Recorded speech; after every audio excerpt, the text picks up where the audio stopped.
ஏழு ஜென்ம பந்தம் மனைவி என்பது, இதில் நீ வேறு நான் வேறு யார் சொன்னது?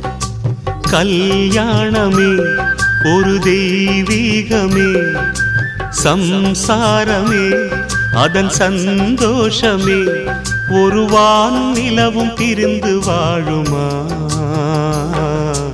ஏழேழு ஜென்ம பந்தம் மனைவி என்பது, இதில் நீ வேறு நான் வேறு யார் சொன்னது?